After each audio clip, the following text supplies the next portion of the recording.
turns out someone from every board placed well in all 3 contests. And it was real close.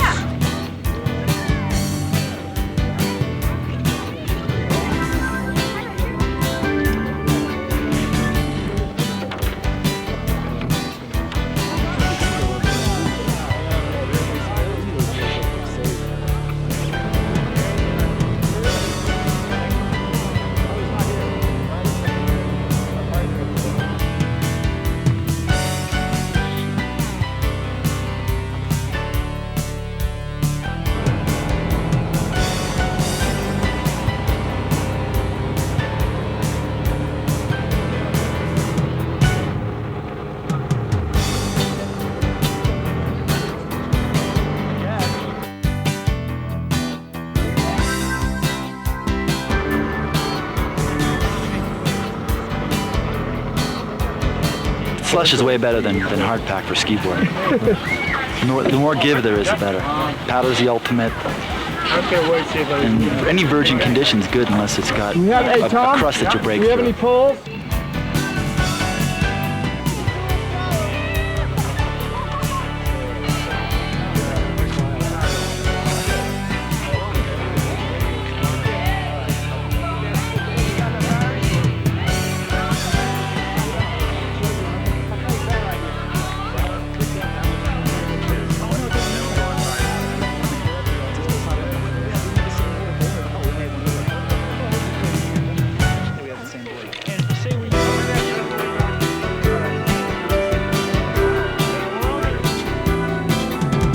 Snowboarding was so much out of the mainstream that even while skis had edges and P-Techs and a lot of technology, the snowboard guys really didn't want to have anything to do with skiing.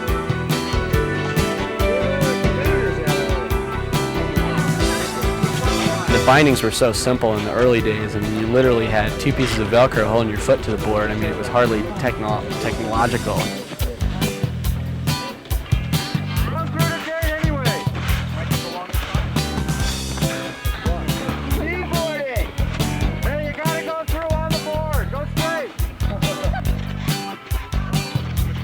Only Tom Sims, one of the early pioneers, would have a board even with edges or P-Techs.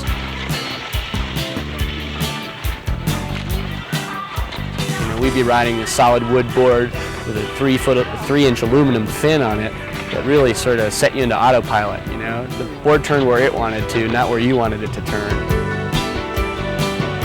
The early days, really, the equipment wasn't built for ski resort use. It was built really for deep powder snow. Anytime you got in any kind of snow that was a little hard, it was pretty funny.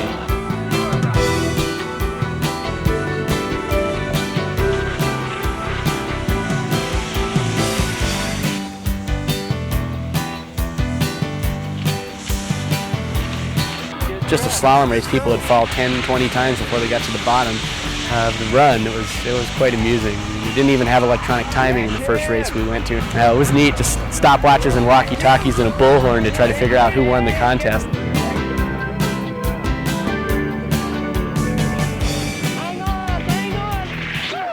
Fins are right here. They're aluminum fins made out of aircraft alloy. They're real tough. I've ridden this board for most of the year, and you can see it's still in real good shape, totally rideable. Front foot goes in this binding right here, and then your back foot tucks underneath this back binding. So you've got enough leeway there. The back binding is different from the front binding so that you can adjust your stance to suit your style or whatever type of riding you're doing, whether it's in deep powder or freestyle, whatever. It's a good all-around board, and there are a lot of good boards out. It's a good sport, and hope everybody around Colorado and around the country gets into it. How'd you get into it? Well, a company called Brunswick Corporation used to make something called a Snurfer a long time ago, and I rode those for about the last 10 years, and nobody really improved it. And living back east and just sort of getting flustered with that particular board, just decided to start making something on my own. And I've been at it 3 years and had 3 probably worst winters snow-wise that you could ask for, back east especially, and this year out west when we started getting things rolling out here. But I'm real happy with it personally, and I really think that we're doing good things for the sport back east, and a lot of people doing good things for the sport out here.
Jack Smith. I came out here from California with A-Team Sand and Snowboards just to see what everybody else is doing. I'd heard a lot about different kinds of snowboards, and I just wanted to see how mine would go against theirs. Basically, mine's a sandboard. Has a V bottom to it, allows you to pivot off it, has some twin fins, and for this contest I added some metal edges for it. Single strap binding system, and most important, a runaway leash so you don't hurt anybody else who fall. We started out having just little 3-foot wood boards, and we've gone through trying plastics, and we're now working on this Kevlar experimental board, which is going to be available for winter 81 and 82. This happens to be a quadra-concave design, which I've developed over the last 3 years, trying to ski as many different conditions as I can possibly get my hands on. Ski-boarding ideally is for virgin snow conditions, whether it be powder or soft granular or even slush in the springtime. Many of those conditions are impossible to snow ski on, which makes ski-boarding a very legitimate sport as far as skiing goes. And we've got 5 or 6 very healthy ski board manufacturers now, so there's going to be plenty of ski boards available for all those kids that are going to get into it. Kids that are into skateboarding and surfing are, of course, naturals, and they're already excited on it. But we see a much bigger market over the next 5 years, and we're going to have some really nice competitions coming up soon. So just check one out and at least try one.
Tom, how did this all get started?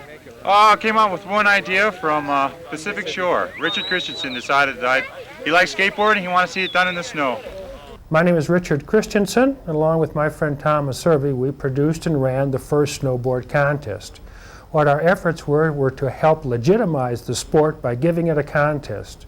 We invited people from around the country who were involved in the industry to participate, and almost all of them did show up. It was very difficult for us to convince a ski area to cooperate with us, but Ski Cooper took on the challenge and helped us a great deal by offering us all the assistance that was necessary for us to produce a contest. So we went to the hill and we ran the first snowboard contest. We just wanted to have a good time. Very simple. And I think it is a good time.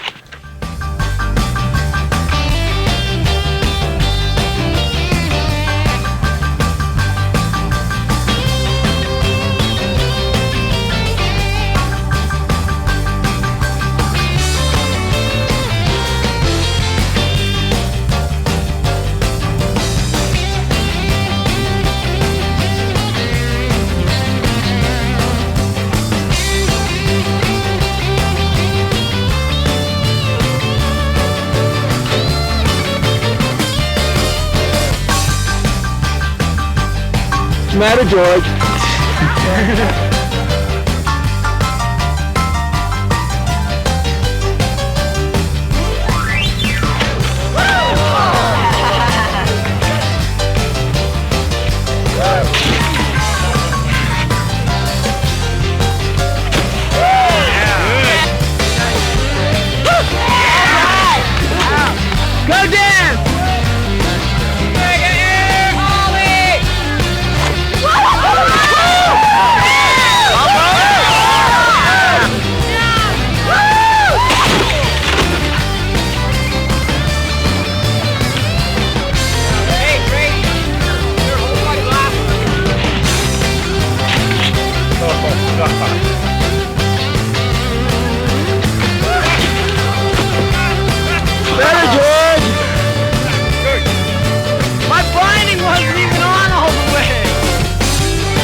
My name is Mark Christensen, and I'm a two-time national champion skateboarder.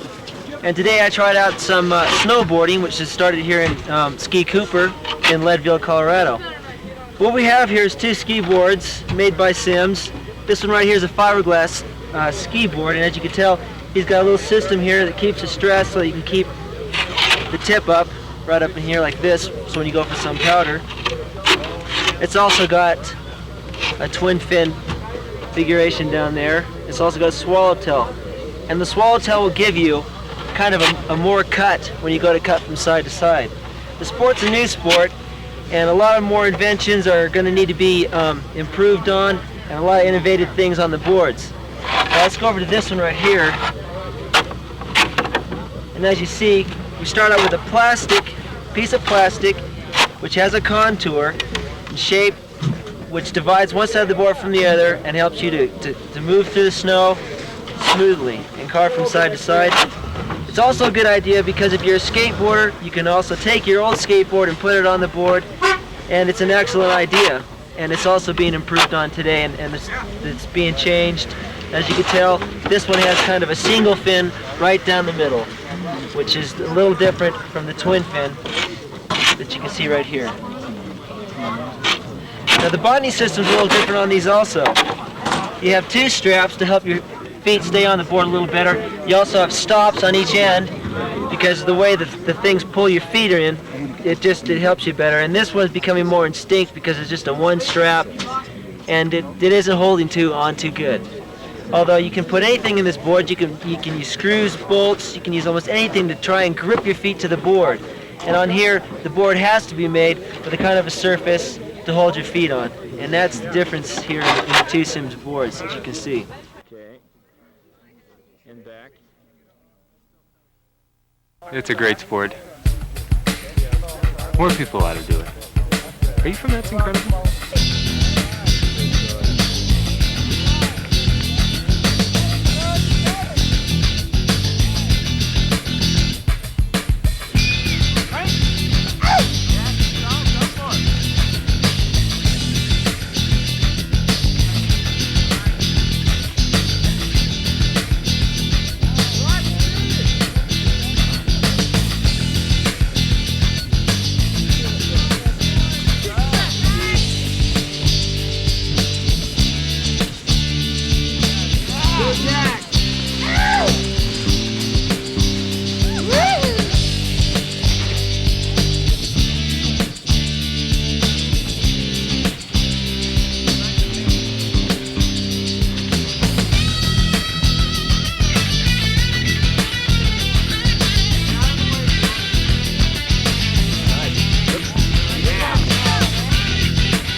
Hi, my name is Richard Ortiz, and today I'm here for a new sport in Colorado.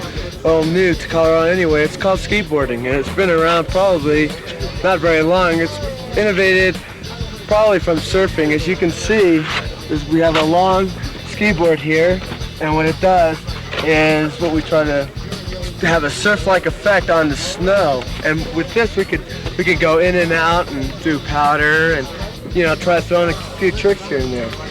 Let me tell you a little bit more about it. What we have here is a strap here that goes in between the feet to keep the feet on the board, to keep it from sliding off. We have a little grip tape, sort of. Well, it's not grip tape. What it is, we have a little bit of protruding things coming out here to keep the feet from sliding off the board. As you can see, we got a little bit grooves in here, so we can determine when we turn from inside and out the board, that we can determine which side we want from the other. And you can see here, these fins really help out. Great deal.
We had a very close overall winner. And this contest today decided who was going to be the overall winner. And in the freestyle, the guy who took third place was Tom Sims. Yeah. Right. Does anybody have any idea who got second in the freestyle? No. Jake Burton Carpenter. For first place in the freestyle, I think you all know who that goes to. Yeah, one of the hottest 3 runs in a row. Scott Jacobson. All right, Scott. The Vento stick. Congratulations. Thank you. Out of the overall winners, matter of fact, the same 3 people I just mentioned. Third place overall went to Jake.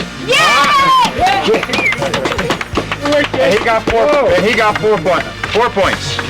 Okay. Thanks a lot. Overall. Second place went to Tom Sims. First place, and the guy who won the freestyle, Scott Jacobson. He won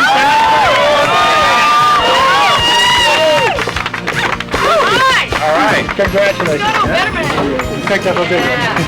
Came all the way from Utah. Have a nice tune ride home. My audio back. Nice. Let's hear it for Winter Stick. Yeah.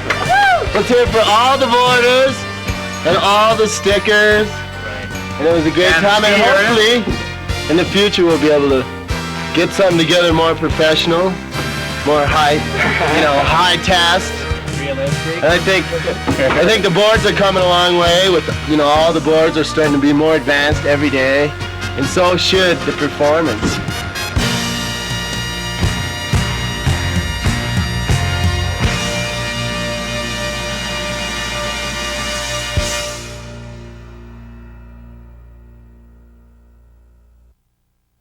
This contest was really good, considering it is the first contest ever.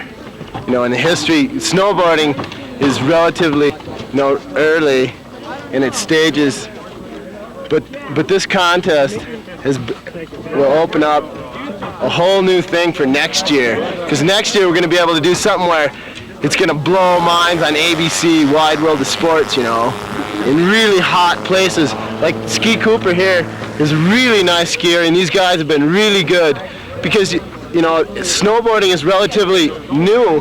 People, you approach people about it and they wonder, hey, what are these guys trying here? And then you see someone do it and they freak out. They freak out and they're going, yeah, this is great. But whereas, you approach a ski area and they're a little bit cautious, and these guys have been, the perfect host here in Colorado. They have a really nice little ski area here, and it's great. It was pretty nice sticking here, but I'd like to see snowboarding and sticking reach the greatest, you know, ultimate high performance level, like pro surfing. You watch a Pipeline movie or something, and you're standing on the table at the end of the movie, and we have the same potential here in snowboarding, and it's gonna happen, and it's really fun. I've been skiing since I was 2 years old. I've been in pro mogul tours. I've been a pro racer. I was in a pro telemark tour this year. You know, I've skied a lot, and when I'm at the top of an on-track shot with a stick and I look down, it's the greatest rush ever. And I hope that it happens more often. This is my first year really doing it, and it's really not that hard. I mean, skiing, it takes a lifetime to be the best. Take a three-pinning.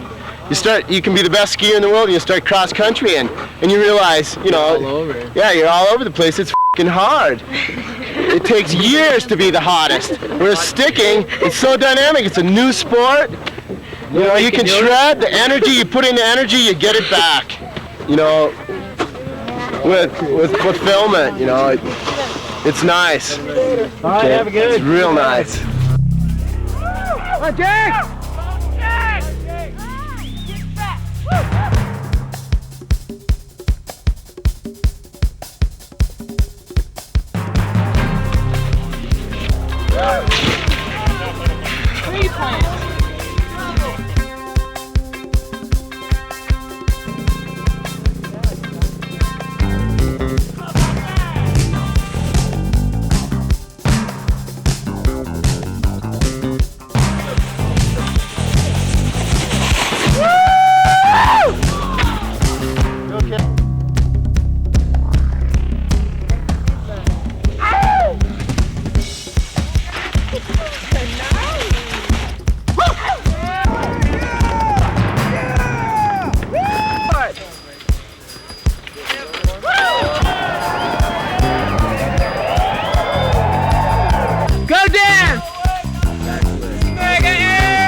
The energy, you put in the energy, you get it back. The energy, you put in the energy, you get it back. The energy, you put in the energy, you get it back.